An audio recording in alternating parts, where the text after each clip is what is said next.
G'day. Now, this is going to be a self-indulgent video.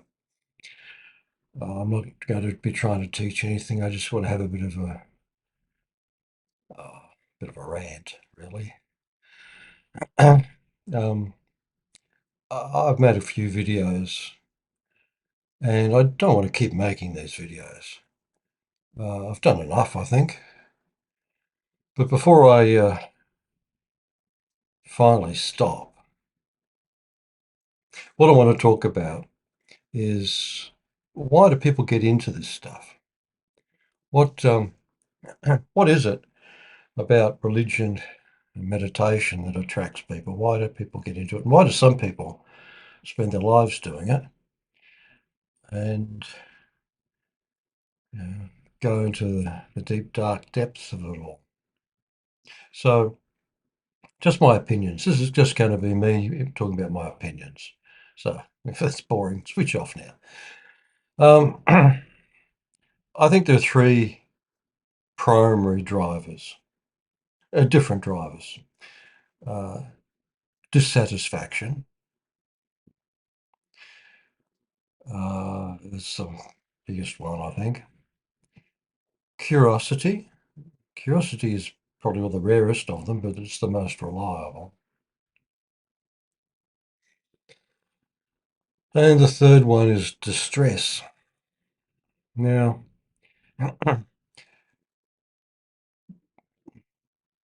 dissatisfaction. Uh, that has been well and truly dealt with in Buddhism. That and distress. And it'd be interesting. It's such a pity we didn't have YouTube 3,000 years ago because we could get some kind of personal read on a character like Siddhartha Gautama, the Buddha, or Gautama Siddhartha. Um, what is my reading of his life is that he was acutely aware of distress and wanted to understand it, wanted to see if there was a way not to be distressed. And in that process, he discovered that what drives distress is a couple of factors. Uh, dissatisfaction being uh, dukkha, dukkha. Um, and this sense of self that people develop, which is incongruent, is um, unreal. It doesn't reflect reality. And the two combined drive them to make lifelong decisions which don't work out very well. And, um, I've made no bones about it in previous videos. I think that Buddhism went off the rails a very long time ago, and the essential message was screwed up beyond all recognition. Um, what I think the Buddha was trying to do was explain to people that we develop a self-image and we project that self-image onto the reality, and the self-image is just a construct. There may or may not be a self, an abiding self. He never really um, dealt with that in a convincing way, one way or the other. And then it gets argued back and forth what he thought.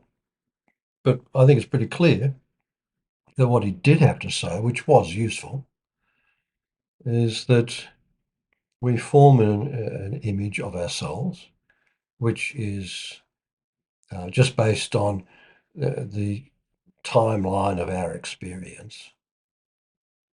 And uh, we take that to be an absolute reality and project that onto our experience, and things go wrong, and we suffer because of it. um, so I think a lot of people are attracted to religion and philosophy and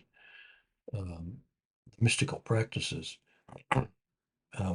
out of a combination of those two, a lot, they're distressed and they're looking for a way out of that distress, or they're dissatisfied and they're hoping that this might satisfy them. The third one, curiosity, where somebody just wants to know, wants to understand. Um, that would be very rare that an individual starts out that way. I think people, when they start in these practices, everybody starts with a whole lot of mixed motives. And if you're very fortunate, if you actually gain some kind of genuine, useful insight, um, a lot of the uh, deluded motivations drop away. I've come across, I felt very sorry for this young guy. He's probably in his 20s. And I asked him, he was become a Buddhist monk in his first year, and I asked him why. And his reason was that, the world was such a terrible place, and he was looking for some way that maybe would make it better. And he thought Buddhism was a good choice. So he's clearly responded to distress. I think a lot of people get involved in religions, which, whatever their colour, is they see they see the way we treat each other, the way we treat the world, how unpleasant things can be, and they're distressed by it. And some of these things hold out a promise that maybe we can make it better. And I think that's a very unfortunate state of mind to start with, because it makes you very, very vulnerable to all the magical thinking that goes in this topic. You know, people, Christianity, all right. Now, historians have a very hard time actually establishing whether there was a historical figure, Jesus. Now, the consensus view is there was, but there's plenty of people argue the point either way. That's how flimsy the available evidence is. Uh, now, but people with seemingly little regard for evidence are happy to believe that this fellow could perform miracles. He could walk on water, he could bring the dead back to life, he could heal the sick, and he was the Son of God. Well, if you're motivated by distress and you gravitate to one of these religions, um, your motivation is going to make you vulnerable to accept what's clearly nonsense. The same goes with Buddhism and Islam and yoga, all these ideas that you know you can achieve magical abilities. Now, that's uh, when the Christians, Hare Krishnas are an interesting little example because they're modern and we've got a good take on their particular history.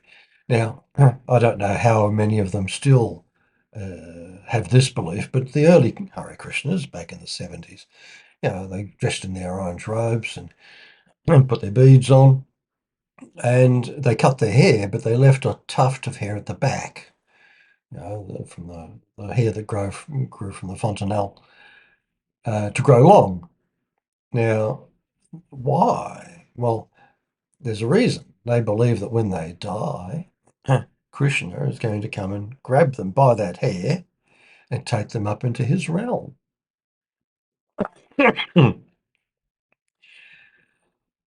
Well, you've got to be really deluded to believe that. And some people do. And they die believing that. Well, hanging on to that belief. I don't know how seriously they end up believing it. There are all kinds of crazy ideas that people will believe in because their initial motivation was because they were distressed. And they're just looking for a way to solve the distress. And psychologically, you become very vulnerable to a lot of bullshit. Dissatisfaction is slightly different to distress. You see people who are dissatisfied, and they don't necessarily have to get into religion. Religion's one of the options, but um, there are a lot of people that try to be rich. They think, well, money or power or fame is going to solve that dissatisfaction. And there are a lot of rich, unhappy people out there who, into their 50s, 60s, 70s, are fucking miserable. They got their money, they got wealthy, and they found out it didn't solve the problem. Now, uh, the people who opt for that, as a rule, they tend to be pretty self-centered, you know, and their attitudes to life and other people tend to be, what can I get out of this person? How can this situation advantage me? Um, People who gravitate with dissatisfaction to mystical or religious practices.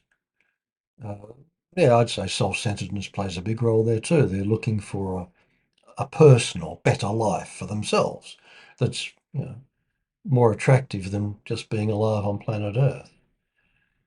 And you know, the problem they have is the dissatisfaction, which, once again, with Buddhism, I think the original um, teaching of the Buddha was to highlight to people, well, that's your problem, mate. Yeah, yeah, you're dissatisfied. Yeah. So now uh, there are I think there's a lot to learn from Buddhism, but there's certainly a lot to avoid in the modern representations of it that have come to us. After centuries and centuries of distorted opinions about what the fellow actually tried to teach the world. Curiosity. Curiosity is the most natural of motivations because it essentially that's what defines us as human beings. It's one of our defining features that puts us in our own particular category. We're incredibly curious. We want to understand. And it's the most reliable motivation because curiosity doesn't rest until it's been satisfied. You'll look under every rock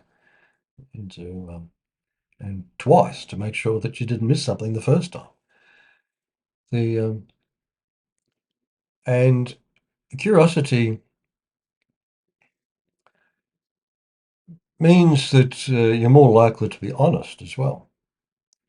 There's a lot of self-deception goes with this, mystical practices, a lot of wishful thinking. And if you're really curious, you won't tolerate that. You you don't have room to bullshit yourself. And what if my experience is anything to go by, what you find out is, well, yeah, you can be curious, but you may not have the internal capacities to satisfy that curiosity. We're limited creatures. There are things that are actually fundamentally beyond our comprehension.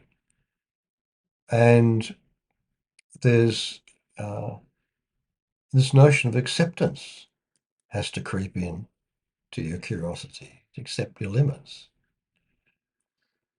So that's, I think, the three biggest things that come to my mind of what drives people into these practices. Now, as I say, I don't want to keep making these videos. I've got no interest in being a guru or uh, having a huge following on YouTube. You know, that's not interesting. I am interested in conveying what I personally have come to understand, to the extent that I've got something to offer. I think that include what I've got to say with other people's opinions and views and your own. It's it has some value. It might save you some time. So there's all this. Finally, there's all this uh, concern and chatter about being awakened or enlightenment, and I put that into the dissatisfied category. People want something more than what they are, and they're happy to delude themselves that such a thing might exist. Um, I think as time goes by, you come to understand things better. But I do have a personal opinion about spiritual growth, spiritual development, if such a thing exists. And for my money, the reality is that I'm alive, and the degree to which I appreciate that and grow in my capacity to appreciate that, well, I call that spiritual development, spiritual growth. Now, some people are certain there's no life after death, and some people are certain there is life after death. Well, I've got to tell you, I personally don't know. And I've got to the point where I actually don't really care anymore, either way. And that's because when you do put to rest some of the distress, or all of the distress if you're lucky, and the dissatisfaction, you acquire a peace of mind which is untroubled. And that's been the message of all of my videos, really, that there's an untroubled state of mind. And once you get rid of all the things which trouble it, that's what's left. And in that state, a lot of these things which seemed so important when I was young, um, relevant, because they're a function of being troubled. Um, when you're not troubled, you're just far more receptive. And what you're left with is an acceptance of things, just the way they are. I mean, there are a lot of things you can be unhappy about. I certainly don't like the way human beings plunder the world and murder each other. I mean, you can't be happy about that. But within yourself, you accept your limitations, but there is something nice about just being alive while you are alive and living and exploring and being uh, uh, just living each day. Um, Now, that seems to be the untroubled state. And yeah, okay. If I have my preferences, yeah, I want to live again and again and again. Um, and preferably, you know, if if there are higher incarnations and ability to know the universe in a deeper and more fundamental way with greater capacities, yeah, bring it on. That'd be very nice. But you know, maybe when I die, that's it. This is all I am, and when I die, and I accept that too. I'm not fussed either way. The the important thing is I am alive, and um, I'm I'm growing spiritually. I do appreciate life more and more, and I welcome that. And that's a good result, in my opinion. Um, Part of the reason I started this channel was, to teach meditation, but to stand up against the momentous wave of bullshit that's out there. Um, it's been going on ever since the Egyptians, these crazy ideas of ultimate truth and all the rest of it. Um, and it's totally unhelpful to people. And, I mean, let's name a few. There's some real hucksters out there preying on distressed people, and I really don't like it. Um,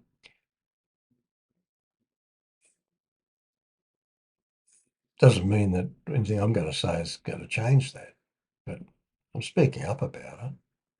So, look, as I said, very self-indulgent little video, and I'm going to do my best to stop making videos because I've, I've tried my best to explain things to the best of my ability, and it's a bit sort of hodgepodge. I know that, but there you have it.